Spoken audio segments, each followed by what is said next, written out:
Just use that one. Okay, thank you. Got it. All right. Someone typed really hard. That's you, moms. Got you, baby. Now put you on mute. It's all good. Welcome, welcome, welcome. This is No Desk Poetry Concert. We are now live everywhere. You can share this with your friends. This is the continuously free poetry event that we're offering here, courtesy of Bowery Poetry. And of course, all of the artists that are sharing their time and their space and their art with you. My name is Camonghne L. Brown. I'm the new ED of Bowery Poetry Club, which is really funny to say because if you know anything about me, you know that I've been running from that kind of title, but I'm excited to do this kind of curation and make sure the space is open to so many different individuals so that they can talk about, you know, their lives in a safer space and a largely reached platform. So today, this is called Bridge Work. And the reason I titled it Bridge Work was because of the people that are a part of the reading. All of them are using their poems in one way or another to reach other communities, not just the community that you may see right here, right now, not just the community in their own neighborhoods, but outside of that. Some are actors, some are working in hospitals, some are working in prisons, some are working in our schools, some are working in politics. So we're very lucky to have all of them. I'm fans of all of their work. I'm fans of them as people, and I'm excited to get this on and popping. So if you like anything you hear, because it's live and on Facebook, just make sure you share it to your joint, you like, and just stay close to this, thank you. Stay close to this tube here. Is it a tube? Is it a screen? I don't know. The future is different, y'all. I used to have a tube, right? It used to be like a silver screen. Stay close. Use your headphones. If you want to clap for poets, you can still clap. If you want to bother your neighbors like I do, just stomp the feet, start hitting on the wall, let them know that you're not to be fooled with, because the revolution is coming and we are going to be first in line to make sure it do. Word. So I'm about to bring up our first poet, and you're going to hear from some amazing poets. We got Barbara Fant from Ohio, Asia Sampson from Florida, Camonghne Felix from the Bronx, but in DC, Whitney Greenaway from Dominica, but in Atlanta, Luka Lesson from Greece, but in Australia, Big Mike from Jersey, and Craig Mums Grant, also from the Bronx. Are y'all ready? I know you are. You got to be ready. You were here. You were here on time. Barbara Fant is our first reader. Barbara Fant represents Columbus, Ohio to the fullest.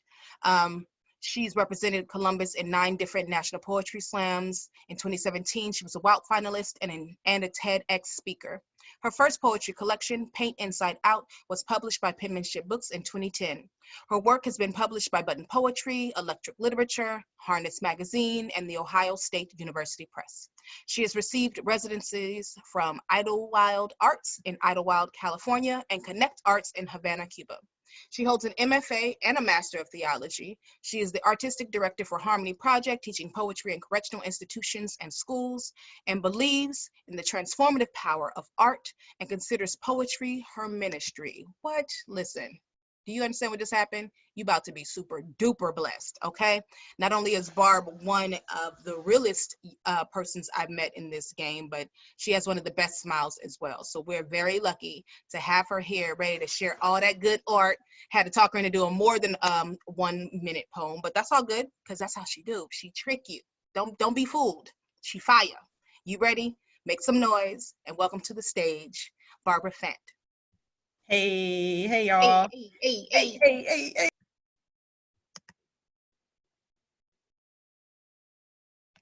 Unmute myself. Am I good now? You good. Okay. Thank you so much for having me. You're a true bridge builder. And so I'm so thankful to be on this platform. I'm thankful for you. Since I was 19, you've been looking out for me, and I'm just so thankful for you. I'm gonna do this poem. It is a short poem, but it is, I have a sister and a cousin who are on the front lines of this COVID epidemic, and they are nurses and they're in the field. And so Black woman repetition after Terrence Hayes. Black woman college degree, Black woman masters, Black woman student loans, Black woman loaned her life over to student, Black woman full-time job, single Black woman over 30, single Black woman 30, Black woman world calls bitter, Black woman bitten, angry, Black woman bitter, Black angry, broke. Is she the only thing broken? Let's talk about war. Let's talk about Vietnam men coming home limbless, Agent Orange, where Black souls should be. Let's talk about fathers. Daddy didn't come home. Black woman got daddy issues. Black woman, daddy issues. Black woman, 30, still dealing with daddy issues. Black woman, nurse, Black man, Black father, Black boy, too afraid of his own insecurities. Black woman, Black whole. Black woman, not whole. Black woman, you are more than just a hole. Your thighs uphold, woman of Black. Black woman, you are not always the night. You are not always Black and blue. Black woman, not Jonah. Black boy, are you Jonah? What do you do when there's fear inside you the size of a whale's body? Black woman wail. Black woman travail for Black man. Black woman pray. Black woman pray. Black woman don't be another man's prey. Yo, she swim. Black woman float. Woman water. Black woman, your face not always an aquarium's explosion. I'm gonna do this poem that is, it's more of like an anthem, but it's a shorter piece, and it's something that, you know, throughout this entire time, I've had to wake up every day and just reclaim my mind. And so this is a piece that I'm gonna share. But tonight, I am queen. I shake the shrapnel of racism from my hair like 1,000 thumbs. Let it dance to the thunder of my thighs. A swarm of swords falls through my tongue, and I become the diamond of every brown girl's rough. And every brown girl's rough erupts into laughter. And they no longer have to explain their dance, their bodies flailing, glistening in the moonlight as their limbs make sacrifice to the sun, and the sun bows her bones at all this beauty. And she no longer has to explain the trauma, the trails from her body, the quickening of her heart, that she cannot seem to find the words to explain. But tonight, nobody's sons die.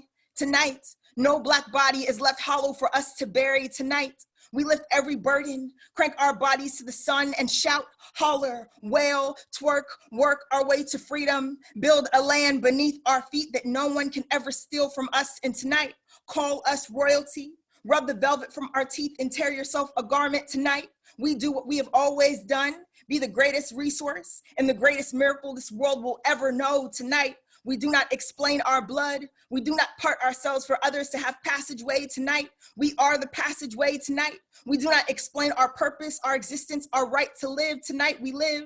Tonight, we breathe a breath that no one can take away from us, and no one gets to put a price tag on it. Tonight, this is no one's song, but ours. And this last piece I'm gonna share that is, it's really testimonial. It is ministry for me. In this world, I see myself as a bridge. I often am a bridge building together faith communities and the art community. And so I'm gonna share this piece that is really testimonial. You will build a house out of dust until you realize that the home is within you. When I realized I was being swallowed, it was too late. I saw the bullet swallow the wind and remembered how the clouds held up the sky, yay. Though I walk through the valley of the shadow of death, I am reminded that it's just that, a shadow, that these dry bones can still rise on tomorrow. Told death how I buried my mother at 15, watched my brother take his last breath at 17, visited my father on psych floors of hospital rooms for years. Then I ran into houses of men disguised like homes. You will build a house out of dust until you realize that the home is within you. When you pain out loud and there's pain in your body the size of a whale stuck inside the whale, my body drifts and floats around me. Tell Jonah how I swallowed myself in the belly of my own fear and woke up swimming in the reality of my insecurity scales. Now all I see is shadow of myself. I lived broken girl and made all the wrong choices. How I moved out of my house and her house to his house and the hotels and couches, from home to house to where is my home? Is there a home etched inside a staccato for me? And oh Lord, I want to forgive the man who raised his hand. Forgive the broken Black boy who had his back broken, so he broke mine. Failed to see I was ribbed, so he broke my spine. Forgive the Black boy broken, whose daddy loved him hollow, so he hunts for housewives made of sheepskin and tongueless mouths. Father, forgive him, for he knows not what he does. And Father, forgive me, for I knew not who I was. I flooded my bones with suicide, and every demon who whispered into my eardrums staccato opinions that almost swallowed me whole. How I learned how to build a house out of dust until I realized that the home was within me. Then one day, I stopped doing all the things I thought I had to do. Stop being all the things I thought I needed to be, and remembered how I could write myself out of my own skin.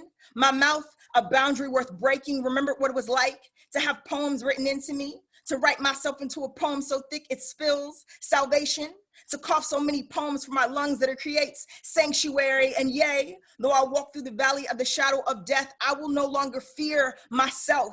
How this life of mine was disrupted, but not over. And the light in me is the light in whom I serve. And what a sacrifice to go to every dark place and have to write life back into your life just for someone else to breathe. And oh, Jonah, I know you ran from what will carve you holy, for you didn't understand that the calling will always outrun you. My chaos was birthed in every ounce of normalcy I thought I needed to be. My freedom was found in just being me. So here is where I throw up my hands and tell myself to dance until every piece of devil that was burned within me falls into landing. When the neighbors told me of my house, I said my house of dust blew up in flames while I was inside, but I survived. Told them of the shadows, showed them my scales, that I was searching for a house through all of this dust until I learned how to find the home within myself. Thank you. Woo! You better start off this Sunday sermon.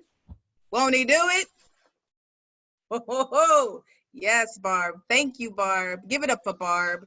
You can find Barb on all of the social mediums. We have to get ready for our next poet because Barb, I'm going to get my church fan messing with Barb. You understand? All right, next up. Asia Sampson is a writer, poet, and part-time ninja. He has been seen on HBO Def Poetry Jam and has shared the stage with such artists as Janelle Monáe, Jill Scott, DMX, Mos Def, Dead Prez, and KRS-One. He has toured over 600 colleges since 2009, featured with his brother-in-law Jalan as a part of the Asia Project, and featured on TEDx and Button Poetry channels.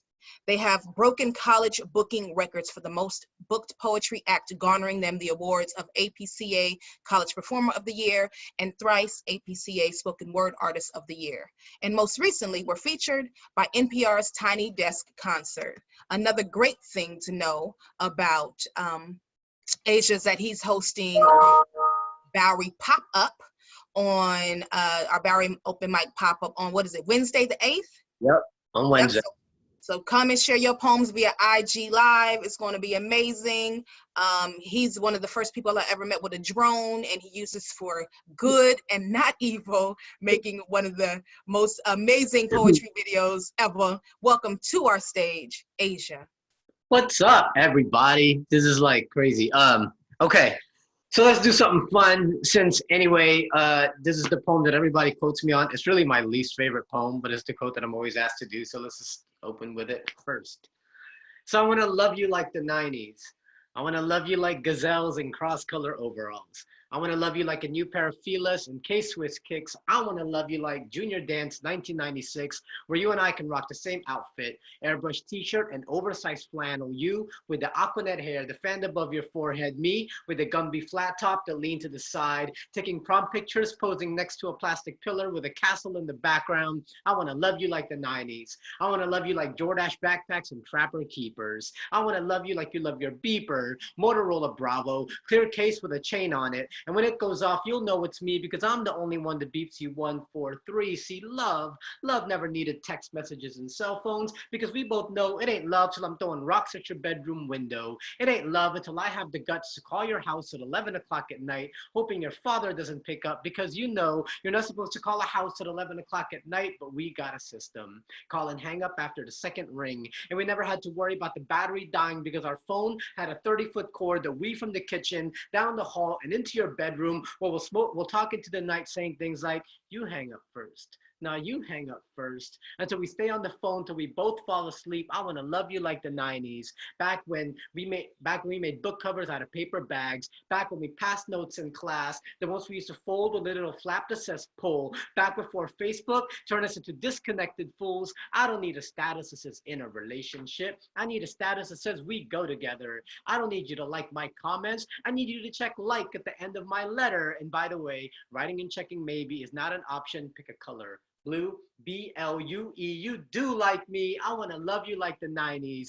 Back when love was as reliable as TGIF on Friday nights. I want to love you like that. Make you the Kelly to my Zach, the Laura to my Urkel, the Gina to my Martin, the Topanga to my Corey. I want to love you like the 90s. Back when MTV actually played music videos. And when my favorite one played, which at the time was Boyz II Men on Bended Knee, I would run from across the room with a tape recorder and press it up against the television speakers. If you listen to my tapes, most of my songs have my sister's voice in the background and me going, shut up, I'm recording. I want to love you like the 90s. Back when making a playlist meant dubbing you a mixtape. I want to love you like cassette. The kind of love that even when it gets tangled, we just have to stick a pencil into the spool and reel it back to normal. I want to love you like portable Sony CD players. The kind of love that even when it gets scratched, we just have to wipe it on our sleeves because love just needs a little touch to make it move. I want to love you like Nintendo. And for the record, I know Nintendo came out in the 80s, but when you're poor, you never get to own anything the same year it comes out. Mine was hand-me-down and broken. We have to put books on top just to keep the cartridge from popping up. But like love, sometimes a little pressure is all it needs. Love. Love has never been anything more than, I forgot the poem. See, this is what happens, people pressure me. I knew I was gonna forget the poem right there, but yeah. Just go online and watch the rest of that. I'm just gonna cut it right there. I forgot how it ended. Mike has been screwing me up because Mike is holding up signs that says "Don't mess up," and he's screwing me up. But all right, let's get serious. Let me do like the poems that are close to me and that I really want to do. But yeah. So the shower has been running for over an hour.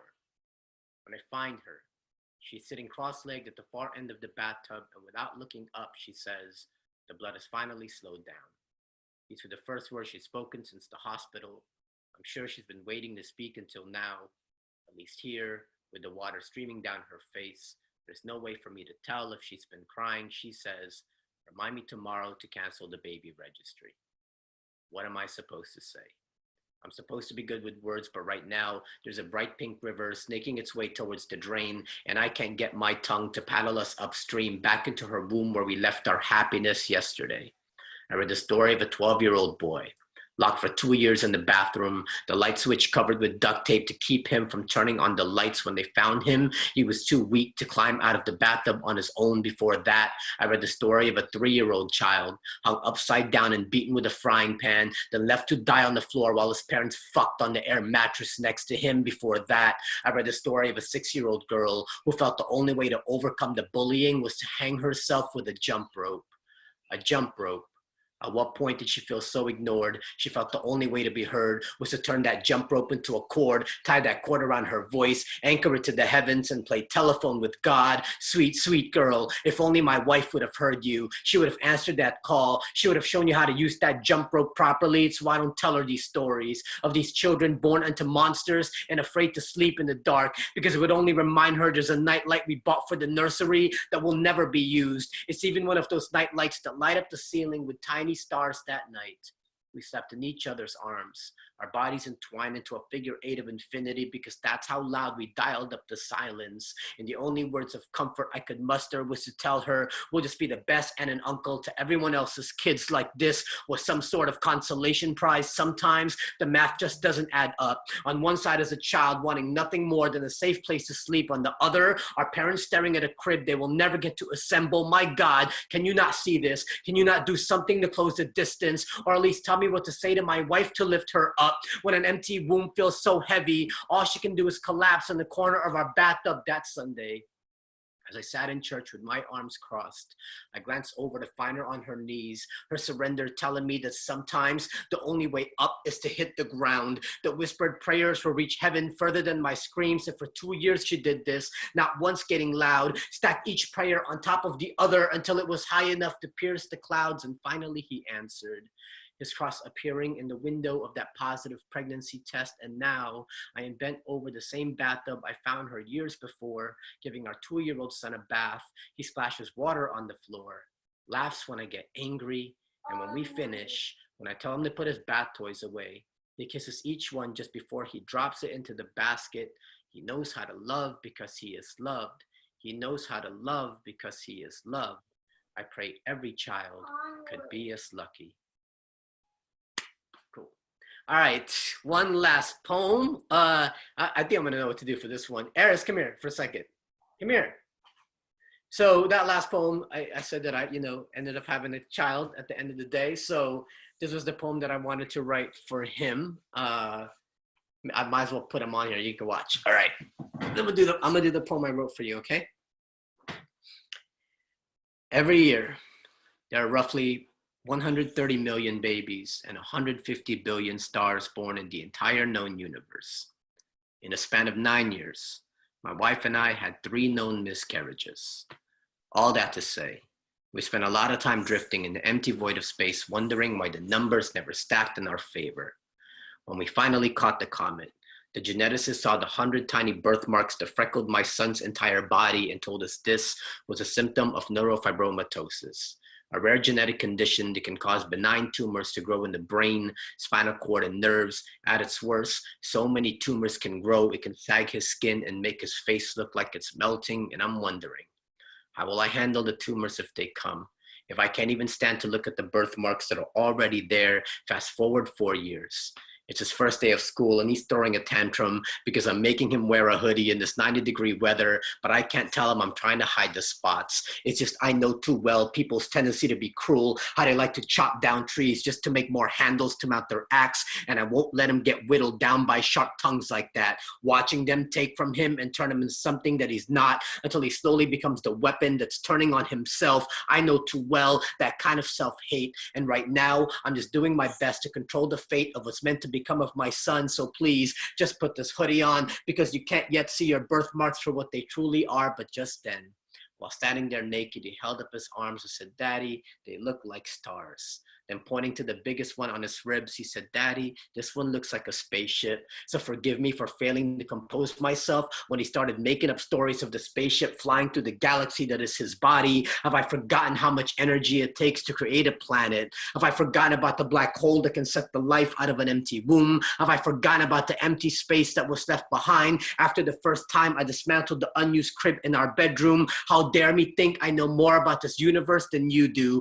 How dare me forget all the stars that fizzled out before you came shining through? You are born, you are here, riddled with spots as proof you exist. It's why they call them birthmarks to begin with. So how lucky are we that you have more than most, miracle boy? I know one day you might want to eclipse yourself into that hoodie to hide behind the moon as they stare and point. We'll let them stare and point the same way they stare and point at stars in wonder and awe. Remind them they are merely specks of dust in the vastness of your presence. And when the bullies come with a meteor shower of insults aiming to hit you at your core, swing your Milky Way arms to the bridge of their nose so they will always know, that you are the big bang your mother and I have been waiting for. You walking constellation, you light speed traveler, you rocket of hope. I've gone on with this metaphor for too long, I know, but every year there are roughly 130 million babies and 150 billion stars born in the entire known universe. All that to say, no matter how worse your condition becomes, we will always love you until infinity. You are our son, our 1 in 150 billion. Thank you, you guys. Woo-hoo-hoo, Aaron, you're so dope. Yo, Big Mike, he killed you. He killed you. Sorry, Big Mike. Cute kids equals what? Ratings. Big Mike is such a hater. Thank you, Asia. Do you want to say anything about Wednesday? What should they be prepared for? Yes. I'm just going to be hosting, man. I can't wait. This is going to be really fun. I'm just so honored that Mahogany hit me up to host Bowery. So, yeah, come through. We moved the time back to 8 p.m. Eastern, right? So anyone who's 9 p.m. Oh, to 9 p.m. Eastern. So I think it's 9. And then we moved it to 9. It was 10 and then now it's 9. Okay, perfect. I'm thinking 8 because it's 8 here. So that's cool. So make sure y'all definitely check in. I can't wait to see who's going to jump on that thing. And Mike, I hope to see you there as well. He called you out, Mike. Okay, there you go. He's just eating this whole time. The whole time he's been eating. Thank you, Asia. Beautiful job. Thanks for bringing airs to the mic as well. Very, very fresh. Our next poet, Camonghne Felix, is a poet, a writer, a speaker, and political strategist living in DC. Her first full-length collection of poems, Build Yourself a Boat, was published in 2019 by Haymarket Books and was longlisted for the National Book Awards, shortlisted for the PEN America Book Awards, and Lambda Literary Awards. What you should know about Camonghne is that beyond her being a poet since what age was it, 14 that we met? I think it was 14. Yep. Yeah. Whew. Okay. So met her at 14, and even then she was the realest one in the room. Like, refused to hold her tongue. Will stand up for what she believes is right, even if it is difficult, and will charge herself to be accountable if ever she finds herself in a position where she needs to regroup and rethink and reassess. And that is what really a leader is. That is who will save us, right? That's how we want our children to consider themselves when they're critical thinking and not just following a pack. She does that, and she did that at the age of 14. Like, so to know her now, can I say the things that I know? Good. I know you say I'm probably not, but like she started speech writing for Cuomo years ago, moved on to work with the Warren campaign, moved on to work with another campaign, which we can't say right now. Point being, she is going to make sure liberation happens for us people. All right. And when I say us people, I mean impoverished, diminished, ignored, marginalized, erased, and stole from. Like, if we're looking at not just colonizing a land, but colonizing a culture, she's going to be the one that's going to be, you know what I'm saying, the one that's in front of that to assure that we get what is ours. So I'm very excited to bring to the stage one of the most unruliest of my loves, forever, Camonghne Felix. Yeah. Oh yeah, and she's from the Bronx. Yes, the X, you are ready. Thank you so much, Mahogany Brown, for that incredible introduction. It is always an honor and a pleasure to be able to share space with you. No matter what I'm doing or where I'm at, I will make the time, because Mahogany Brown has been holding me down, teaching me, and keeping me alive since I was a very, very small person, and I would not be who I am today without her brilliance and without her mentorship. So I'm super grateful to you. And like someone said, like Barbara said earlier, you really are a bridge builder yourself. None of us would be the bridge builders we are without your example. So always excited to be working in your legacy. And now I'm gonna read some poems. Okay, so a big part of my literary, or the tradition I'm trying to write into, is really finding the intersection between poetry and the poetics and exploiting that intersection. It already exists, but really pushing at the layers to make it more obvious. So I'm gonna read some of the poems that work in that space for me. This poem begins with: Statement from Camonghne Felix on the murders of Jesse Washington, Stephon Clark, and her attempt to understand the psychology of lynchings. Brooklyn, New York. I try to imagine myself threading a small mouse on a spit, the same mouse that we found hampering in my pink bed sheets as I attempt a petrified sleep, a textured sleep, one salted with the humiliation of poverty. I try to imagine myself in the midst of that sleep, quilted, addled in it, willingly unable to refrain the tiny evils inside of me, but I can't get past the first pinch of gelled flesh. I can't get past the trauma of puncturing a thing that bleeds blood, no matter how it beetles through my night, no matter how it shames me out of my interior cultures. I can't get past its squeals. I can't get past the inhumanity. I can't get past the lie, but the gods of small things become the God of all things in the dark. This next poem I wrote just this last summer, June of 2019, and it is dedicated to Aiello, who I hope many of you know and remember. The title of this poem is Some Are Dead and Some Are Living. after Colleen McElroy, after or for Aiello. Thanksgiving 2012, I lay in your bed and stroke the egg of your cheek. Listen to you diagnose the wound, your pronouncements tired and weathered, the lamp of your eyes dotting away in the distance like you bit an alternate self and bled a color you'd rather stare into for the rest of your life. Virtual salon starts in 30 minutes. My calendar is talking to me. From your calendar. Virtual salon. When the future comes I was through about to say. and tells you what you got to do in half an hour, though. That's when you know you need to shut everything down. Throw Alexa out. Also, fuck Amazon. Yes, run that top. Run that from the top. Run that back. Okay, from the top. My bad, y'all. Some are dead and some are living. Thanksgiving 2012, I lay in your bed and stroke the egg of your cheek.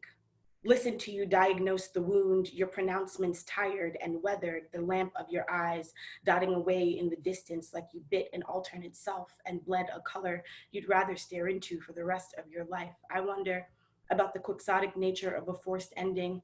I think about the inherent tragedy of cliffhangers. You tell me that you know exactly where you are going and that it's everywhere and nowhere at all. Somewhere in a different universe, in a kitchen that I've wallpapered with my own hands, your fresh baked rainbow cakes fall open at the slit and you laugh that you laugh from the belly of your throat. And in this fantasy, you never die because we never bothered you with the provincial requirements of being alive. And in this fantasy, your joy, I see it, it's there in your alien grin, your agelessness, your maplessness, that happy crescendo in your sigh. I guess I'm saying, life isn't everyone's final destination. Some of us are inherently extraterrestrial by formulaic design, the stars and their stuff entirely inadequate in the face of such an impossible occurrence. Some of us are meant to be visitors, just subletting bodies for the pleasure of it. Some of us are meant to stagger through eternity like evangelists of time. I'm selfish, and I should have heard you the first time. Please, Camonghne, just let me stay.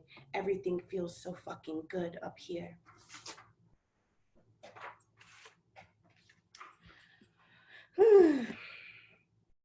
Okay. This poem is very new. I've been trying to I feel like one of the weird things about being at the intersection of politics and poetry is that people often ask me big philosophical questions that they think I have an answer to when I really don't. So I've been writing poems about the questions I don't have answers to. So this poem is called, Do You Believe in Borders? Do you believe in borders? What I am feeling is the death of a million wayward bodies falling into each other like lattice work on a French pie. I draw a river and your God lines it out into a field. I say this earnestly and with a smile, so I'm not sure what you're asking me. Is it a question of shoulds or of ours? The nation state is a body. It is the Russian doll of bodies, a body housing a body of farmed bodies, all of whom mill about in their categorical nothingness with some parasite sucking from their breast. All over the globe, one breast drains into the mouth of a whole class, a safety valve for the gutless. You have to understand my parameters here are limited, the space between my two selves shrinking and pulverized all the same. The wine delivery comes, my courier steps into the foyer.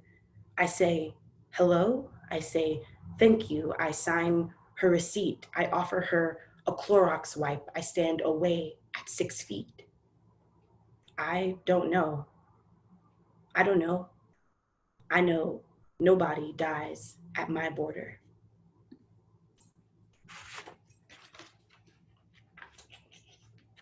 Cool, and then I'm gonna do 2 more poems and then we get up out of here. Okay, no shade though. A faculty member thinks I am too involved in my own nostalgia. I say, what nostalgia? You mean Black nostalgia.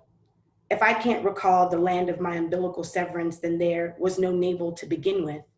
When the memory finds the self tapered and running out of space, it goes around asking for its name and praying for the yes of a right answer. That's not nostalgia, that's a requiem. You assume that the source material of a collective bleed could only be a misunderstanding of placement. What do you mean? I know where I am. These are the Americas. It is 2015. I know my name and why I'm not dead. That is more than you can say for you. Knowing is superior, is infinite. To think nostalgic is to want for something more beautiful than what sits dead at your table. What we'd share tomorrow has starved overnight. What we'd share tomorrow has already left its stink in the bed. Okay, and last poem, which I love ending with this poem because it's the poem that ends the book, and I made it the last poem for a reason. So it always feels good to end sets with this poem. And hopefully it makes us all feel like things are more possible. This poem is called Yes, It Is Possible. For most of my life, I remained unaware of this, the way a wingless arm is unaware of the conceit of flight. But now I know that yes, it is possible to be allergic to a person. It is possible for the body to be wholly autonomous in how it chooses to preserve itself, no matter what fleshy, amorphous image of the heart the synapse might conjure, a great fire muted by holy water, a blue room with one pink knob. No matter what you think you want, it's the body that decides and will reject whatever antibodies revile its stasis. And in this case, the foreign cell was the Pisces fish, a twin fish, a two-fish flush, invirtuous and writhing in deceit and steeped in the drama of belonging to too many lies. And yes, I had prayed that he'd finally come back to me, and that when he'd knock, he'd appear with one less life. But then he did appear, a xenophile on a tour of homes, and that would be our last encounter. All I could do was heave at the sight of him, head oscillating dizzily between two different men, two different lives, so Piscean in his world of Elysian highs. But this time, my systems nosed down, anatomy buckling out into autopilot, bringing me down to my knees to purge. And it was like this for days. I couldn't stomach a morsel, my receptors stunted with the shock of an imminent shift. I wept and cocooned myself into a sweat until at once it stopped. And I woke to find myself at the kitchen table, perfectly unbothered, fingering cubes of fresh wet aloe into my mouth, as if life itself were some benign victory I'd won. Thank you. I was taking notes. I started choking. Listen, the question you said, I am creating poems from questions I don't have the answer to yet, which is very Zora Neale Hurston, which also speaks about lineage and legacy. And we see yes, Black studies in this hoe. Sorry, I'm out. Do it. Stay there. Stay there. Give it up for Camonghne Felix. Make sure you buy that book, Build Yourself a Boat. It's a banger. Our next reader, Whitney Greenaway, is a Caribbean author whose work deftly dissects societal structure, introducing conversations of pride, classism, and patriarchy to cultures where these injustices are often deemed acceptable. Amen. Whitney has performed across North America and the West Indies, also facilitating workshops using writing as a tool for demystifying shame and hierarchies perpetuated by cultural expectations. Amen. She is the author of the chapbook Reasons I Will Leave My Lover, and has been featured in Pluck magazine as well as PBS's brief but spectacular series. Oh Whitney, my Whitney. You may have known her as Witness. Are you ready to share some poems, Whit? I am. Okay. So, all the way from over there, she comes here. Give it up for one of the folks who has kept me, I won't say sane, but I will say remarkably adjusted That's what you do. Because you think, you know, you have like friendships that show you a crazy mirror of like, and it's distorted images and all these things where you think like, is that how it look? And then you have like the mirror where not only is it the perfect filter, but it's the perfect light, and it's exactly how you look without the distortion. And you need friends like that who remind you of the goodness that you hold. And she is that. Please welcome to the stage, Milan's mama. Give it up for Whitney. Hi, thank you, Mo, for having me. I know it's a rough time for everybody with quarantine going on and lockdown. It's not a state thing or a country thing, it's a worldwide thing, and I know that's rough. How it affects each and every one of us is completely different, but we're in it together. And I do, you're not hearing me? Can you hear me now? Better? Okay.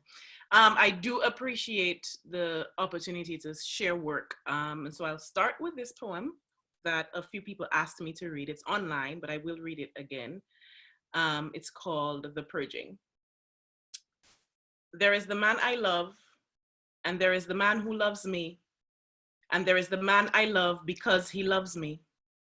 There is the man I took the morning after pill for, and there is the man whose baby I kept, and there is the man whose baby I let go. There is the man born on the cusp of summer, and there is the man whose heart was made for a fall or 6. There is the man who holds my hand on the train, and there is the man who won't even sit next to me there.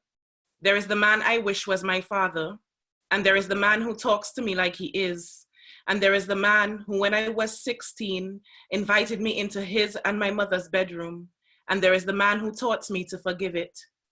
There is the man who forgot my name, and there is the man who doesn't know I have one. There is the man who takes my picture, and there is the man who, when I take a pretty picture, says nothing. And there is the man who says I only take pretty pictures, and there is the man who doesn't believe that. There is the man who has a wife, and there is the man who had a wife, and there is the man who is getting married, and there is the man who says bride is such a delicate word and I am anything but delicate, and there is the man who says he's okay with being my husband, which is not the same as saying that he wants to be. There is the man who tells me the way I need is unhealthy, without addressing that the way he takes is also to my detriment. There is the man who has never taken me out. There is the man who has never eaten me out. And there is the man who is always filling me in. There is the man who asks me to keep his secrets. And there is the man who has made me a public secret. And what is more skillful than that? There is the man who says he loves my size. And there is the man who doesn't mention it, and I find it hard to trust him, because how dare he treat me like how much space I take up in the bed has nothing to do with our relationship. There is the man I feed Sandcoach, and there is the man I feed green smoothies, and there is the man I feed lies. There is the man who goes to church, and there is the man who doesn't believe in God, and there is the man who believes in me.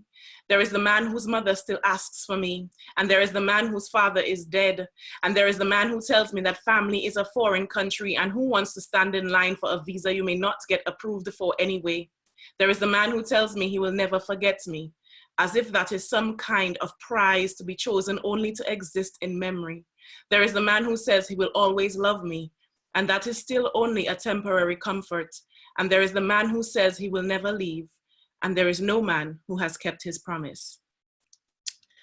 Okay, I'm going on to another one. There was a period in time that my daughter didn't live with me for health reasons, but all the same, it meant I had to leave her somewhere else with her dad. And I wrote something in that time. Trading my daughter for sin, or how I became myself when she left, or how I used sin to fill my lonely, or I was never a saint to begin with. And this is inspired by Roya Marsh. Gluttony. It is Wednesday night and I have eaten grilled pitas filled with fish and avocados and kale, cilantro, pepper, oil, and lemon juice twice. Tomorrow morning, I will inhale the greater part of Oreo cookie pack. I will eat ice cream and cereal within the same hour. I will tell myself an extra orange won't hurt. I will eat until I am sick. I will eat in private. I will eat until every snack box is empty, and I will get dressed to go out and buy more. I know the undercurrent of this compulsiveness has a name, but I do not use it. On some days, I am good at hiding it. Some weeks, I worry I won't wake up because the calories will hold my blood hostage. On all occasions, I am aware of my mouth and my abdomen, how they are of me, but not mine. Sloth. I move slowly, if I move at all. My weekends bleed into each other, and most Monday mornings find me wild and unprepared. My bedroom floor is littered with winter boots and jeans and bills and emergency packets. I cannot find my opaque black stockings for the interview, and I haven't seen my blue fine-tooth comb in 6 days. My grandmother would be ashamed of me. I only bother to tidy up when I'm expecting company, and by that, I mean squeeze the 2-3-week-old bags of laundry in the closet and transform underneath my bed into the ever-expanding storage unit. I arrange my 6 different bottles of coconut oil by height and sweep the floor. I stretch out the sheets and arrange the pillows in an awkward design. I begin graduate school applications. I stop, I spend hours thinking about my life and all the things I need to do to change it, and then I turn on Netflix. Envy. I know her name and her birthday and can probably guess her jean size. I know how long her hair is and how often she styles it. I know where she works or doesn't. I can speak on her faith and sense of humor and hips. She's lost weight recently. I say this of a woman who doesn't know how much I know her. I say her smile is beautiful and I wish it were mine. She's a prayerful woman, but my spiritual life has seen better times. My bosom is not holy enough for his confessions. She has herself together, smart in ways I am not. I know he is softer with her because I am softer with him.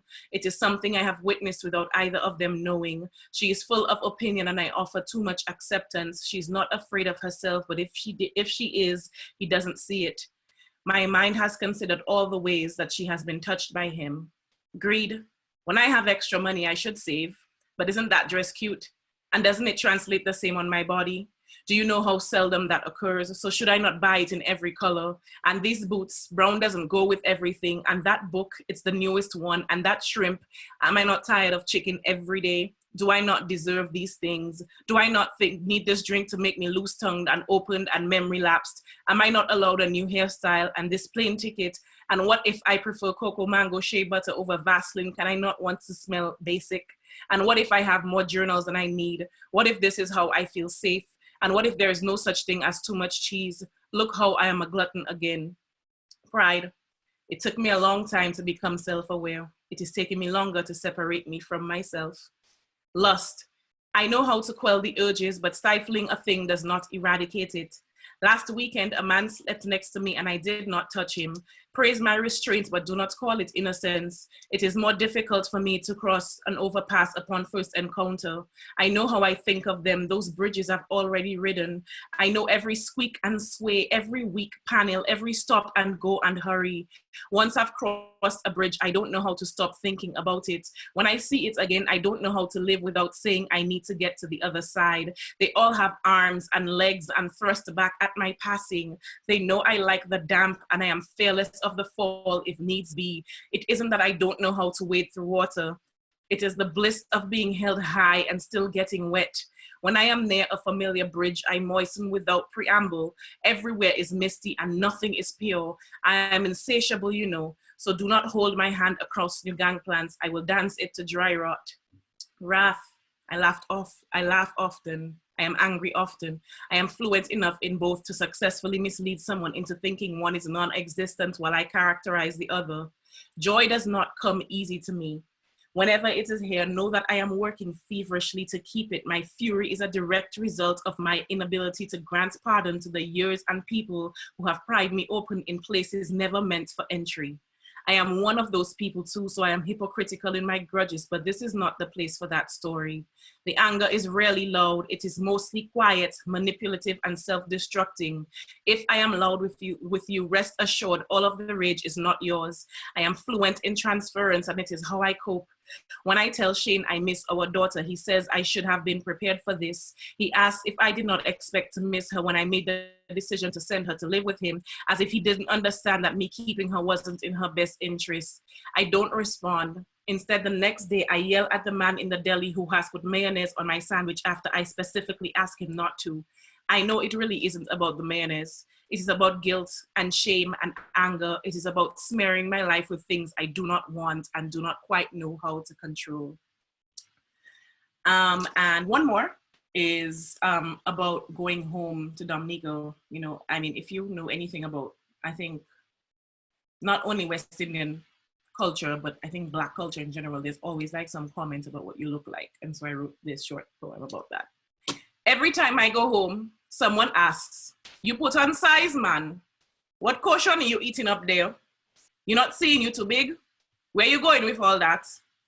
Their questions are not tipped in malice. The tongue is a wave and we have no control over wet things. Look what happens to the sea during hurricane. What happens to pussy in love? Wet things are where people go to die and sometimes be born again. Who is the lucky man? You mean somebody not taking care of all that? A woman like you shouldn't be alone, you know. I sure you have somebody. Maybe things not serious yet. I've been here before. Been hearing that my body is the way it is because of who it takes inside of it. Been believing that my body isn't worth anything if someone else isn't enjoying it. Been wobbling the thin line of body so juicy, man must be pummeling it and having a body too exaggerated to be anything more than a story to laugh at. Been holy water and devil's juice. Life's sweet up there, man. You looking like you have plenty good time. So America going good with you? I'm used to this. Extra pounds must mean I don't have to work hard, don't have to sleepwalk through one job and Red Bull my way to another, means easy money, means big house and big car and US dollars because no visible bones means no sign of struggle, no sign of living paycheck to paycheck, of choosing between textbooks and food, no sign of can't get sick because can't afford it, no sign of sacrifice. You need to do something about that weight, Whitney. You would look so much nicer if you slim down a little. You must eat less. You must do some exercise. I never explained my chest is a warehouse of unforgiveness, of holding things too tightly and how the rest of my body does the same. I never explained how fearful I am of joy, how it can make me an air balloon and I know I can empty out in a second, a whistle, a night. I eat so my spare tires are always ready to keep me going. I eat so things like lonely and angry and afraid don't gnaw me into a bitter version of myself.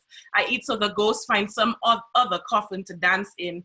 I eat when I don't even know why. And thank you. You made me drop my phone.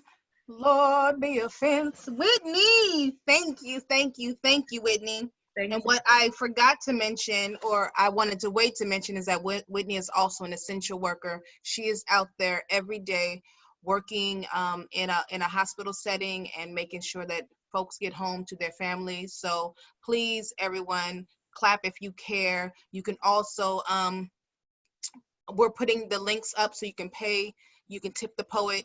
So please feel free to just, if you can, do. And if you can't, just share this joint and make sure this art stays around. Whitney, I know you don't have any chat books. You left? No, not yet. Okay, we're going to wait. I'm going to just keep pestering her on the low. I love you, Whitney. Thank you so good. Next up, this brother has joined us all the way from an entirely another continent. Yeah. Luka Lesson is a poet and rapper whose work engages with the Greek mythology of his family homeland, the fiercely political and the vulnerably self-reflective. Luka has performed with the Queensland Symphony Orchestra, released his own musical albums and books, and has been published in a number of international poetry collections.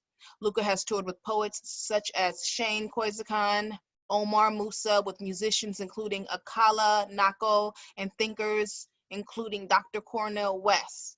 Luka Lesson has always used his education-based programs as a means for social change, both within Australia and abroad, and his work is currently being studied in English departments across the country. Luka also runs his own poetry retreat in his grandfather's village on the island of Rhodes, Greece, every year. Academically, Luka holds a Master's of Sound Design and Performance Poetry from the Victorian College of the Arts, as well as an undergraduate degree in anthropology and a first-class honors in Indigenous Studies from Monash University. Luka's latest solo work, entitled Agape and Other Kinds of Love, will premiere this year. Is that true? Like, when does that come out, Luka? Like, well, how can we find it? How can we see it? Or is it going to be virtually released? I think so. Now it is. Yes, definitely. It's all changing. Yeah, it's all changed. Word. All right. This is Luka. We are ready. We are ready. Thank you so much. And what time did you wake up again to be a part of this? I woke up at 6 a.m. for everybody out there. You're a good friend. Thanks, homie. I won't hold it against you. No, thank you so much. I'm honored. I would like to pay my respects to the Bundjalung people, the land that I'm speaking to you from today, and also acknowledge all of the traditional owners of all the lands from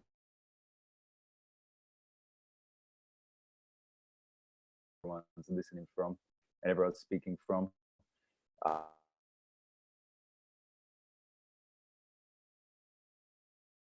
A scene from this new show that I've been working on called Agape and Other Kinds of Love. It's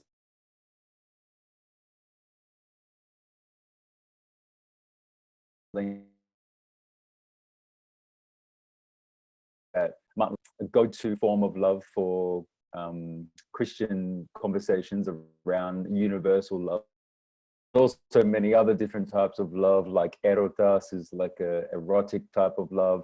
Philia is a friendship kind of love. Philoxenia is the love of the other or the love of a stranger. Philautia, self-love.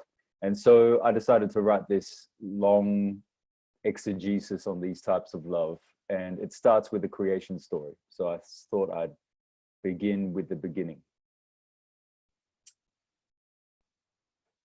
In the beginning,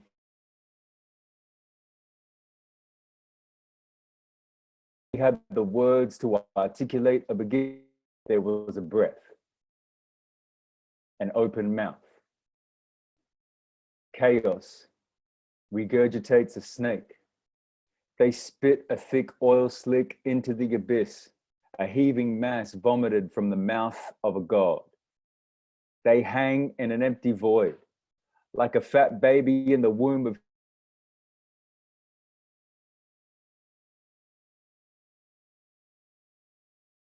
clay and blood. Between the creases of their lips, they fabricate the unworked dough of a universe poised on the edge of becoming. Chaos yawns their disgusting yawn, worth the weight of everything we'll ever come to know. Proud of their lover, with a hand on their shoulder. From the thick mud, they form angles and spheres, concave and convex. Rises under the heaviness. The blunt peak of progress is birthed through the seething mass. Stalactites of basalt and silica harden and break from the serpentine river. Shards of light are captured and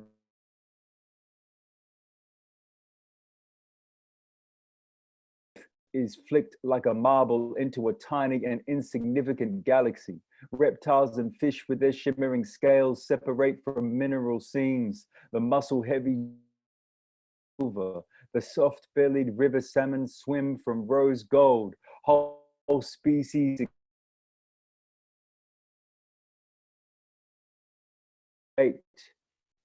every. They make fire in winter.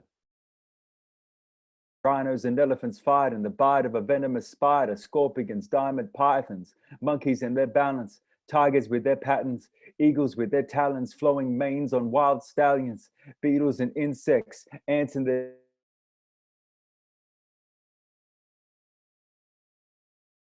into diamonds, bones become reminders.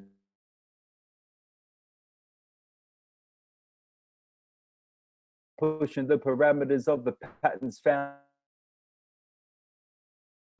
Allies fight the storms, divide and conquer or demolish. Invasion through the ages, and then thieves drag and marble from the bottom to the top of the Acropolis to honor their forgotten gold-plated virgins. Statuettes are placed in their perches. The eternal fire is burning, buying spices from merchants, cutting pine to make altars. The meat is seasoned and salted. They use mortar and pestle to heal wounds with a poultice. They write in papyrus. Architects and designers measure the height of their marbles with the light of horizons. And so a city is built upon obsidian silt in the mouth of a volcano that won't erupt for us. A table is being built with chairs and legs, the timber turned. The wine is poured. The wine is cold.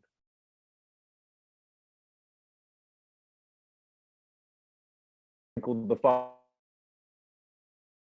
final spice on philosophy and prophecies, among them Plato, Socrates, the playwright Aristophanes. They pause for a moment before Socrates speaks. ready to bear witness to what the old man thinks. He opens his mouth with a breath that cools the beads on his tongue as he offers his thoughts on one subject, agape and all the other kinds of love. So that's number one. That is the first scene of a 1 hour piece of work that's really based on something that is called the symposium, Plato's Symposium, a recollection of a conversation between a bunch of people about love around a table in Athens.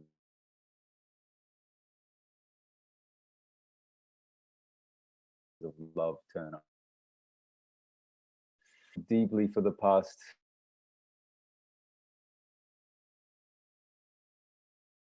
working on a collection of poems, and this poem is dedicated to my grandmother, because last night I was talking to my mother and I found out that she's in a home and she has dementia, and if I want to visit her, I have to get a flu vaccination now if I want to visit her. Anyone that wants to visit out into the home that she's in, unless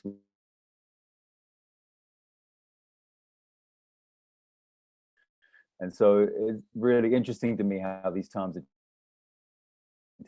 there's borders between us now that are being built depending on our ideologies and ideas around vaccination and what the solution is to this whole situation. So this poem is for her. It's called Marble. Her body still hums with a village song. Coffee powder dusts the kitchen bench in the mornings. She stirs her cup with a chisel. She is not yet marble. Yesterday when I visited, I massaged her shoulders, and she warned me that she wouldn't be taking her blouse off for any old stranger. Grandmothers are proud and sarcastic things, and it is hard to knead a stone. She harvested. I closed my eyes for osmosis.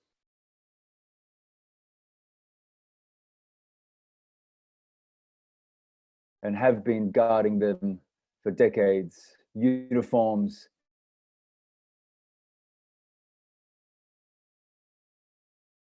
They push their spears into tomorrow's throat. She does not know my name now, but still recites the story of her brother, the changing texture of his skin as the blood drained from his body. He should have run faster. He should have hidden himself better, or held still like they'd ordered. She is not yet marked. Is wide open, but her skin is still soft. She's bought her plot already, the tombstone carved and upright. No date, no quote.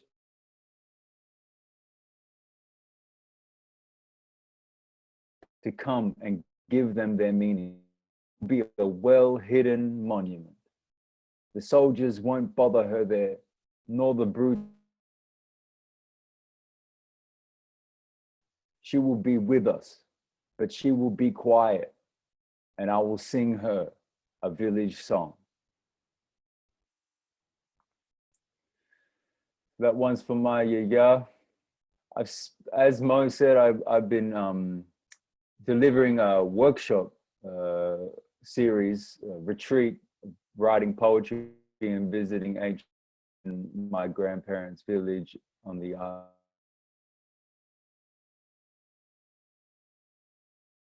real opportunity to reconnect and fill my cup with history and culture and connection, and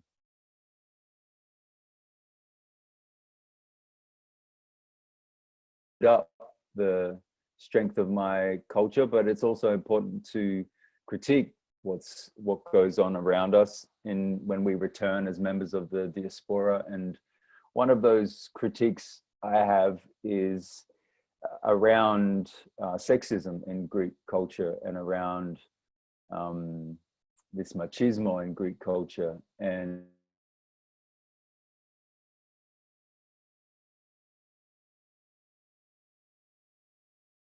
they aren't allowed to wear certain things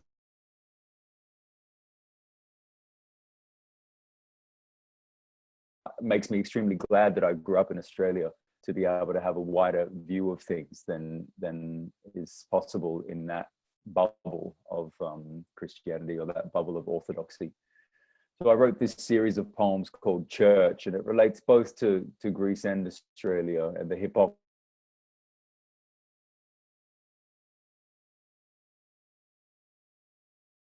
One, listen, I'd rather be a pagan and stick to my common sense than call myself a Christian and be part of the common threat.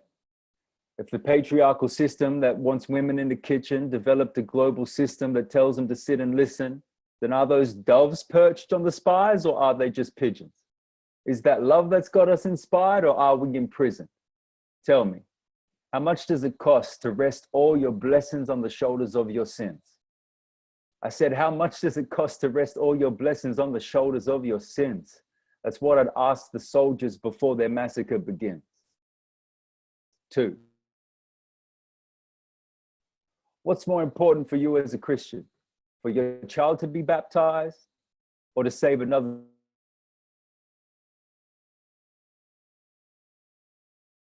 Speak up. If Australia is largely Christian, then I guess being locked in detention has become a traditional Aussie christening. And to their own lesson, they hear, turn the other neighbor of thy cheek. Karma is immediate. If you don't have to wait for it to come. If you incite hatred with your speech, then karma's already living. They say, do unto others as you'd have them do unto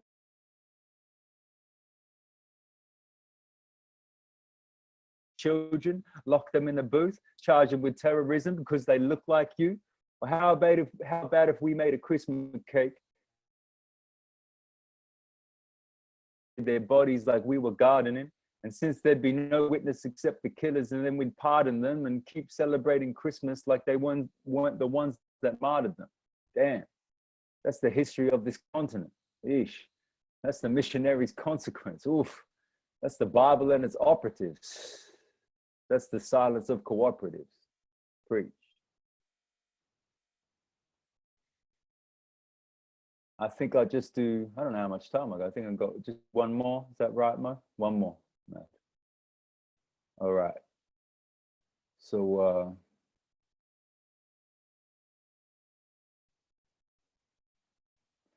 I might get off the page for now and do something from memory. This poem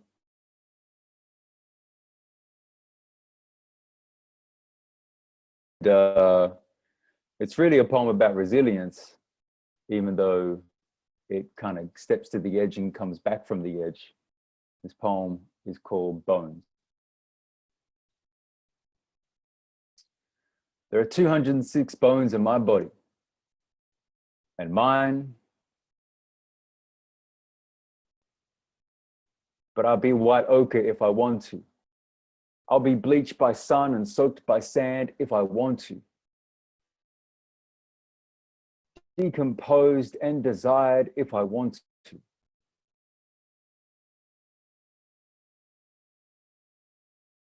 I will burn if I need to.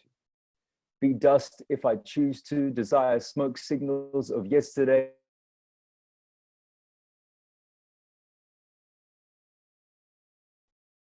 Driftwood. Dead weight. Dead poets aside.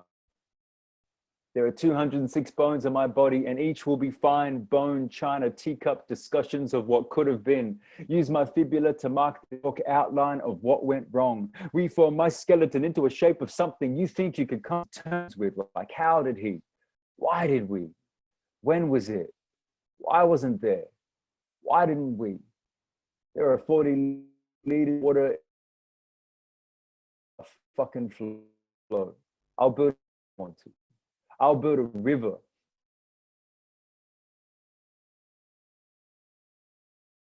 Tell me we can't hear your voice anymore. I my own sometimes. My heart beats me all day, and I know you know what that means. I know you miss me, but I wish you'd missed. And I'm not ready to shoot the breeze with you. Not ready to fall with you. Not ready to flow, not ready to go, not ready to be that bold with you just yet. Not ready to decompose, disintegrate, or dissolve. I'm not ready to feed the dirt just yet. As a poet, we're only ever respected once we're dead, so I guess I'm not ready for fame just yet.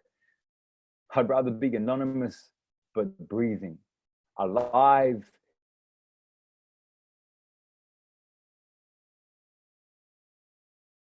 Than a statistic. There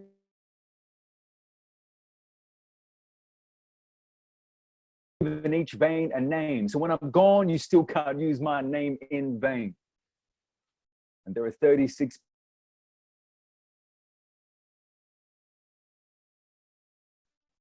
that I may have never taken. And they are the best shit that I ever wrote. That's me. Thank you, everybody. Much love. Thank you, Luka. It was so difficult. The bandwidth was freezing in and out. So thank you for sharing what you could. Some of it really caught, but I hit you on the chat to see if there's something that we can do later to make sure folks get to hear at least one of the poems entirely. I know you are far away, so just this, you being here is like magic in itself. Thank you, thank you, thank you. Oh, good. I appreciate you. Thank you. Much love. All right. Honey Badgers unite, friend. Our next poet coming to the stage.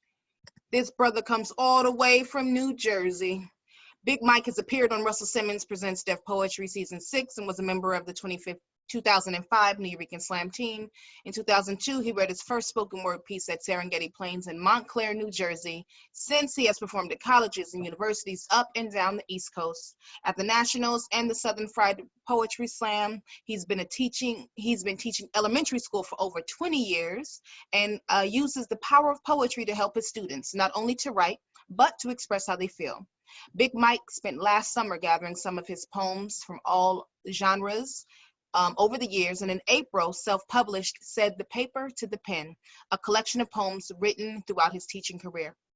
His book features close to 40 works with fun and classroom-appropriate titles such as Welcome to Room 20, What Teachers Really Do, Things I've Learned in 3rd Grade, and To the Lady That Does My Lesson Plans. In some of his poems, including Inside Mr. B's Stomach, he also mocks fun at himself and his love for snacks. Please welcome one of Jersey's finest, Big Mike. Hey, you can put on your background too. Put on your background.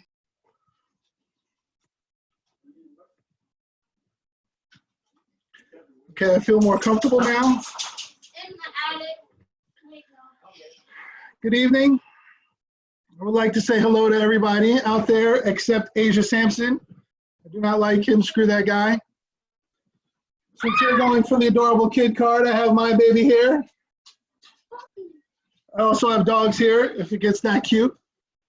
So yes, this is for the teachers. We have been online learning. It is a wonderful experience. I have been in the process of writing an amazing poem. But this is for all the teachers out there going through it. And if you're not a teacher, show some love for the teachers. This is written in the rhythm of William Blake's Tiger, Tiger, and it's called Teacher, Teacher. Teacher, teacher, Mr. B, always writing poetry. Bald and chubby creeps at night, devouring every donut in sight. He'll steal your snack right off your desk. Eat it. Now there's nothing left. Teacher, teacher, Mr. B, that snack-stealing bald guy writing poetry. That's it. That's what I do. I steal snacks. So if you had any questions out there, what teachers really do before online teaching, I'm sure there's a whole new definition now, but I will tell you what teachers really do. This poem is a poem called My Book, which you can't see because I have a donut background. Said the paper to the pen. It's called What Teachers Really Do. Teachers are awesome. Teachers are cool. Teachers are lunchtime CSI crime unit playground detectives solving kickball cases, gathering witness for the latest recess drama. We analyze handwriting samples, looking for clues to find out whose paper is this? Whose paper is this? Teachers have adhesives to keep work hanging through the seasons. From scotch tape to masking, we keep it real sticky. Teachers are innovative and thrifty. Pass me a paper clip. I'll fix the zipper on your jacket, poke holes in the orange glue cap, unjam the stapler, the pencil sharpener, and tighten the screw in your desk. Who needs a screwdriver? I got a pocket full of paper clips. Teachers are born with gifts. Super strength, super speed, super everything. We can quiet an entire cafeteria simply by raising our hand. We can straighten the most crooked line, twist the too tight top off your thermos, and stop beastly behaviors with a stare so cold, it'll freeze your soul. Teachers are superheroes that swoop in and save the day, then ruin it with extra homework. And when students aren't around to see, teachers live like royalty, chilling in our secret teacher's room lair. We have manicure and pedicure stations to attend to our tired hands and feet as we watch the news on 65-inch ultra high definition smart TVs, eating gourmet lunches by our own personal chefs. Man, this teacher life is the best. Teacher life can't be beat. And if your teacher isn't sweet, then it's probably because they ran out of sprinkles by the ice cream machine. Get it? Hyperbolizing the teacher's room. Get it, Mo? It's funny. Thanks. All right.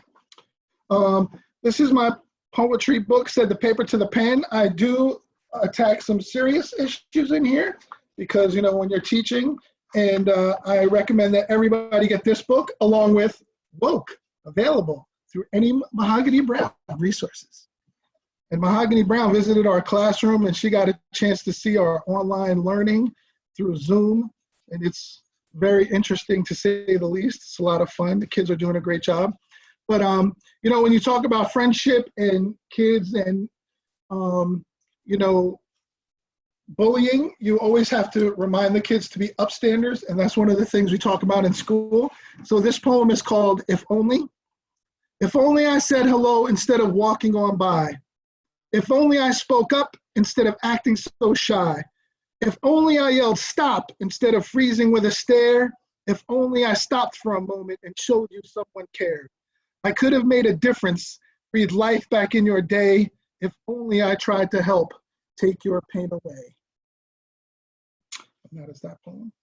And it's not good to be a bully. People like Asia Sampson, you know, they need to learn that because they throw their weight around on the poetry scene. And, you know, he's only 130 pounds, but he's got to be nicer to people, especially Big Mike.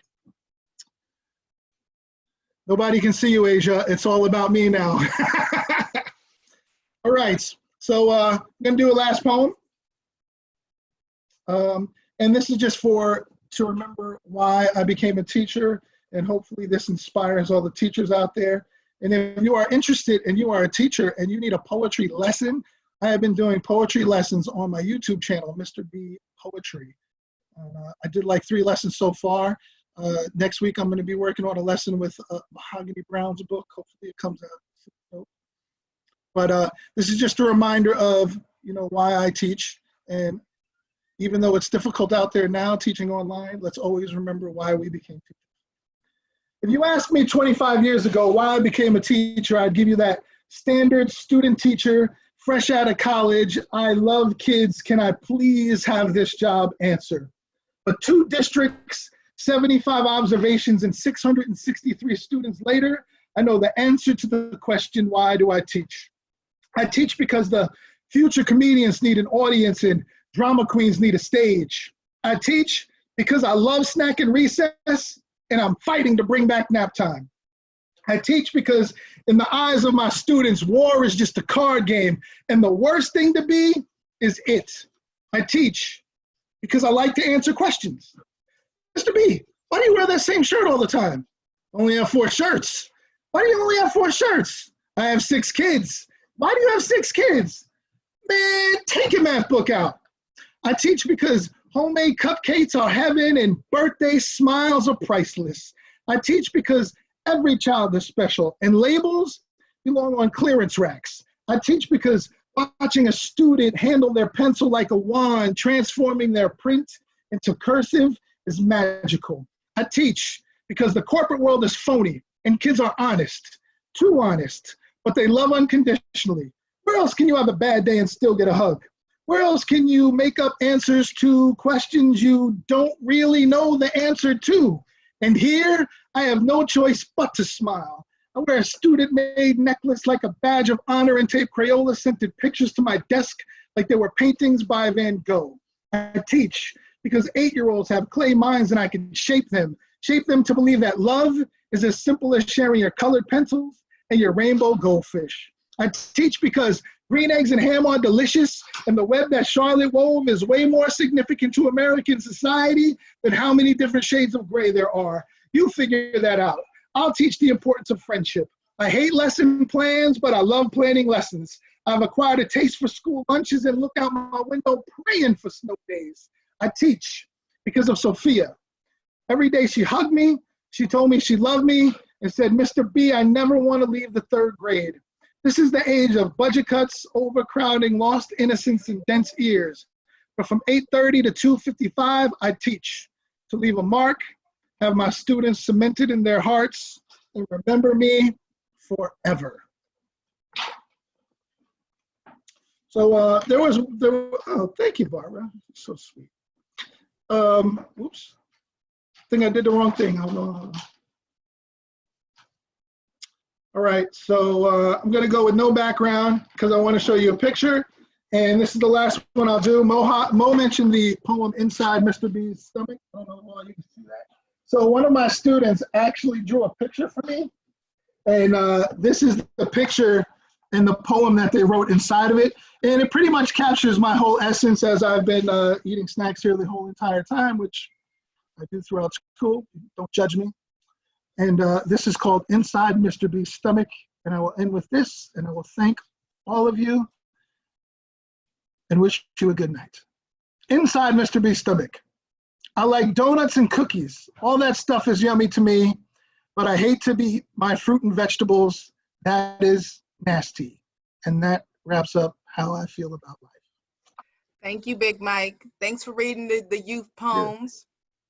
More snacks. That's what's up. That's what's up. Give it up for Big Mike. You can find said the paper to the pen on all of the places in which you buy your books. Our final poet of the evening is Mums. Craig Mums Grant was born in New York City and raised in the Bronx. He first gained attention as a poet and performer when he was featured in the documentary Slam Nation, which followed him and other poets of the '96 New York Slam team. Mums has gone on to act in film and television, including Boston Legal, Bamboozled, and Everyday People, as well as making an appearance on Chappelle's Show. He has performed on 2, 3, and 4 seasons of HBO's Def Poetry, is a member of the New York City's Labyrinth Theater Company, and in 2014, wrote and performed a Sucker MC, hip hop and slam poetry based on his personal reflections. In 2016, Mums guest starred in the Netflix Marvel series Luke Cage as Reggie, AKA Squabbles. Now, Mums, are you ready? Let me unmute him. Maybe that helps. Mums, are you ready? Are you ready? Are you ready? I'm very ready, ready. There we go. I also should say Mums is the actual first person I interviewed when I moved to New York City as an intern for Double XL. So it is full circle. It all come back around, baby. All the way around. Yeah, you are inspiration, Mo. You keep me in this game. Every time I talk to you, I run home and write a poem. That's what we need. That's what we need. All right. It's all on you. Let's go. Okay, so I'm going to read 2 parts of a new series. Well, a new series, not new. 2 parts of a series I've been working on of poetry. It's just the first 2 parts. The first part is called How to Survive a Lynching or How to Free Oneself. Okay? And I'll just get right into it. It's a beautiful day outside, though. How to Survive a Lynching or How to Free Oneself. My neck bends strong from staring at the sky, waiting for some savior to swoop in and wipe away the lies of this world. Hypnotized me to think that maybe all of this was my fault. I was too insolent, reading books all out in the open, too independent like the bodies on the bottom of the ocean. But I can conceptualize for myself a freedom still. In me, an instinct and a will to just maybe reach my toe to that root. Brace myself on what I know to be true. Fashion me a fighting chance. Maybe free my hands. Maybe make this my stance in this dance. But I ain't got time to think. Just gotta trust my instinct and focus past all that freedom and justice indivisibly outside of me, intentionally. Declared and celebrated behind a wall, backyard, meat on the grill, explosions in the air, hot dog and freedom. But I feel like cattle. Like I gotta go in the back door. Like I shouldn't think too big of myself. Like I ain't gonna get that mortgage. Like I was just reaching for my ID. Like I tried to vote, but they said I gotta prove I live where I say I live. Like I was just selling loose cigs. Like, goddamn, I gotta take a knee. Like I'm just sitting here trying to pursue some happiness. But oh yeah, that tea party ain't have no invite for the likes of me. I'd even just what one would expect from one with respect for all of humanity. But even 3/5 of me knows there ain't no fair, and there ain't no just, and there ain't no free, other than what I take. Shit, maybe I gotta close my eyes and radiate all this energy I done soaked in from the sun. Mama's strong, bend over, pull that root out the ground, raise a child amidst all of this. Me, her son. I dream to one day uproot this tree, save my people from all this atrocity by any means necessary, one way or the other, because it's getting harder to breathe, harder to keep myself from dozing off into this new norm, this dream of reality, running my fingers atop amber waves of grain. I fight to stay eye open, focused on the pain, mind removed from the peace, them acres, the little cottage I'd build for me and my family on a fruited plain. Instead, I keep an eye focused on all this hooded hate beneath me, picnicking, blood dripping from my toes onto their plate when I'm kicking, blood in their mayonnaise, blood in their chicken, blood in their lemonade. They put smallpox in them blankets, innocence in internments, citizens in indifference out here. I'm out here with nothing left to fear. So once again, I bend my neck back to the air and spit declare how little I care to seek justice from a structure built to profit off of those who suffer at the foot of the architect for the lowest common production costs and overhead. Dirt deals done in buildings built to babble across and oversee. Me, survival dependent on the mood of a judge, the auctioneer, the flap of the money machine cutting the air, the crack of a whip, the sound of a ship cutting a wave, all over me, shackle displayed, swinging from the limb of a tree. A rope tied around your neck will focus you, force you to conserve breath for that one big push to freedom or the afterlife. I can hear my mama singing them down home hymns. Praise Jesus, like as if we had him packed neat in our bags on our trip over here on that ship. Shit, this is what I know. There ain't no fear and there ain't no just a plush room with robes and dust built to discuss handle on pious levels of trust, giving divine cause to laws written in a lobby in that good dollar light for those appointed to suss wrong and right, decided by those who hide their naked in the night and bow to that applesauce, that guap, that shelter from the rain, they land, them buildings that they babble across trying for the sun, unable to understand they lot in their hand the true hot that burns, that illuminates this epic unjust. But again, there ain't no just and there ain't no fear. Amidst the tainted, dirty water, the peeling paint, the right hue of the hands holding the guns, standing in the ground, protesting for their right to label me, the darkness, the unseen, the void, the end. To ensure that I live in a life in shackles, with no idea of fear, no idea of peace, only patience. I am the end. The lack of oxygen evidenced by my bloodshot eyes. I smile because I know liberty and justice for all is a lie. You scared? I'm scared. But the only conclusion I can be sure of as I enter the air is if this world wasn't created to be fair, then there ain't nothing left to fear.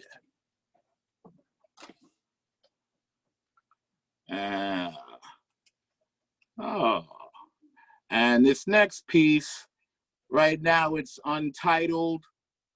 I call it Nature, but you know, it's like part 2. Anyway. This morning I woke abrupt with a rush of fear from a nightmare that plagued my night. The thought, no one ever said this life was gonna be fair as is in nature, and I ain't properly prepared for the fight. So I meditate on the natural. I think, I write, quickening the time between the computations in my mind and my pen. I transcribe rhymes verbatim based on what I heard in the trees just outside my window in the breeze. Some squirrels, some birds, some bees, the wind and some leaves, a homeless rustling through the garbage for plastic bottles. Entities surviving, adapting to what they've been dealt. I decoded a conversation heard at the crack of a dawning sky. Leaf was like, if I could write, I'd impose a writ hidden in a lie, like alternative facts or telling people that they're black and lesser than white. You can't go in this door, but you could damn sure fight on the front line of this war and have them followed around my store. Shit. If I had control, I'd process their taste to generate the vomit of turn-up economic spit. The distraction. I was like, oh shit, rushing to get it all down. The wind blew to interrupt and the leaf was like, bust it. But the wind was like, listen, clown, you can't enforce a course to define the movement of the blind constant. Birds flew in tight circles through the wind, chirping the changing math in their migration, confused by the changing climate. Squirrels was like, there's an infinity between the digits. But then them plastic bottles rattled and I couldn't make out what they were saying. But the bees was laughing. They was laughing. Leaf was like, that's kind of what I'm saying. They too into their selfie pictures to see the statistics. As I wrote frantically, I was like, damn, I can't even wait to spit this. Wind said, wait, ain't it on us to make them understand? I blow water their way, rip apart their land. Tree bark said, they just cut me down and board it all back up, hoard water and stack the ignorance over the facts up. And the wind confessed, damn, things are changing fast. The birds sung a song of reason to the beat of fluttering wings. The plastic bottles rattled again, and again the bees laughed. The wind was like, you know, we should probably lobby for some type of reparations. And the leaf was like, it's a waste of time to beg a liar for your life. And there was silence there for a second before I coughed from a drawer of smoke of burning flowers in front of the exhaust fan. Leaf said, let's consult the sun and go back over these minutes in light of the moon in the night. And I looked at what I wrote and the title became clear. It ain't fair and it damn sure ain't just. A strong tree branch bellowed out, a pox on the house of those who chose to douse their fear in a supremacism devout governing idea enough to alter a people's worth and the wisdom they shared before they was snared. Ain't see that coming. Ain't recognize that skewed, egregious unknowing of this obvious earth. It was said with a hatred and a pointedness in its voice, like it knew something the others didn't. A squirrel chimed in sadly, ever since I dedicate precious time to foraging for that bit of sublime I must have dropped out of my pocket somewhere when I first got here, because can't no way this existence be this unfair, right? And I wrote without thought, there ain't no fair, and ain't no just. For the zebra grazing on the plain and the wildebeest trying to sip safe, hoping the crocodiles is gonna be tame. This disparity is old. The beasts accept their fate, their function on the food chain. while we clamor for justice, begging to be treated right. Leaf was like, that's what I'm saying. Let's do what they done did. Let's take advantage and spread some lies, son. We already negative in the course. And the sun, just under the horizon, burning the mist off. Squirrel was like, when you expect things to stay the same? Time don't go backwards. How it used to be is just a perception. Everything changes, even the facts. They too strong, or maybe we too weak. Nowadays, I can barely make it across the street, even be seeing my cousins trying to bury their nuts in concrete. Others end as roadkill. The wind said, the sunlight still can make a halo in hell. I'm not sure what that meant, but I know what I know on this side of the red line. Wind paused, then said in a confident blow, survival and resistance is in our essence, in our instinct. And then again, there was a searing silence, full of rage and acceptance. And then the bottles, those plastic bottles, rattled again. Woo-hoo. All right, moms. You better show the new. You better bring us to the new. I'm ready. All right. I'm ready. All right. You know, I can hear an orchestra. I can see b-boys happening. I know you possess all of the facets when it comes to poetry and hip hop and live stage experimentation. So I'm so excited to see what the next embodiment of this piece is going to be. Thank you for sharing with us, for trusting us. Thank y'all for joining us on this good Sunday. Every Sunday we do No Desk, except next Sunday we're going to have a special surprise, which includes Sebuscan. It is a multilingual poetry set hosted and curated and conceived by Marcos. What else do we have? Monday, just tomorrow, we have our very first self-care study. Self-care study includes like massage and meditation and poetics. So it'll be really fun, and it's free, of course. IG Live 12 to 12:45, I think. Just come in and take a quick breath. You know what I mean? Drink some hot water and lemon. Come meditate, write a quick word or two, and then go on about your day. We also have our Wednesday night open mic, which will be our pop-up open mic with Asia. He's hosting that via IG Live. You just come, you sign on, you want to share a poem, do that. And then Friday, we have the Big Mike experience. He did his kids' poems today, so Friday is going to be pretty raunchy because he's a foul-mouthed heathen. But he's great. He's great. He has both sides. You know what I'm saying? He does both things.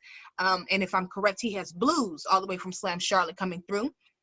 And then Monday, May 11th, we have another open mic. It's Open Jam, actually, and it's hosted by Dialect. He's asking musicians, MCs, beat makers, poets, singers, composers, all over. All of y'all are welcome to come and share space on our IG page. So thank y'all for being here.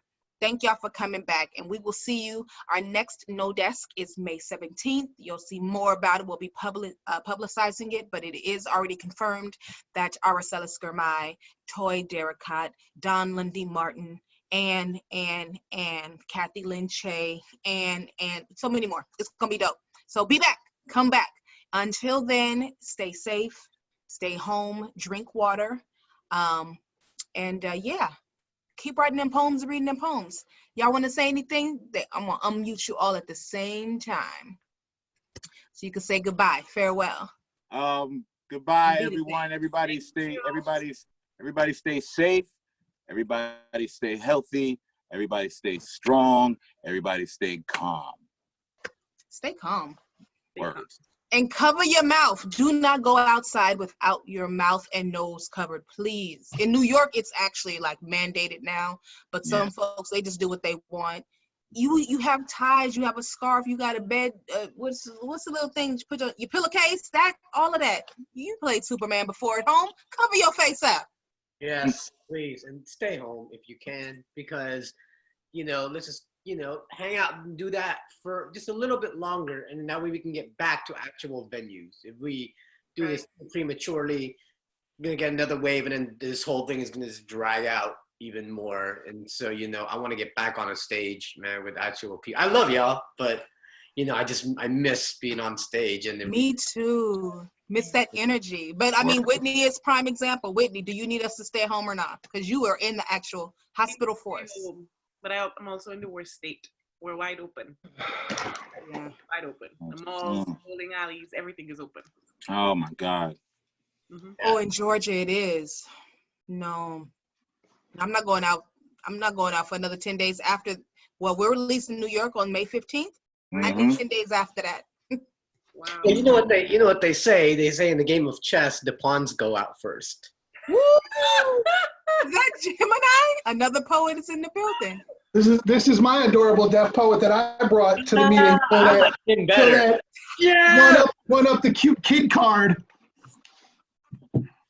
Y'all are amazing. Thank y'all so much. I would like to announce also that not only is Blues my special guest, but Asia Sampson is too. I didn't tell him that though, but he'll be on Friday also. Very cool. Excited to see. We're going to be doing dad things. Dad things. It's all about parenthood, yeah? It's all about parenthood. Teach us more. All right, y'all. Be well. You're the best. Take care. Thank you. All right. Thanks, everybody. Bye. The live stream is shutting down. Don't forget to send me your Venmo, PayPal. I have yours, Mums. I have yours, Wit. I think I actually have everybody's. Asia, I don't have mine, yours. Mo? I have your phone number, so I would have it. Yep. Okay. Okay. Y'all are great. Thank you. All right, love. Take care. Peace.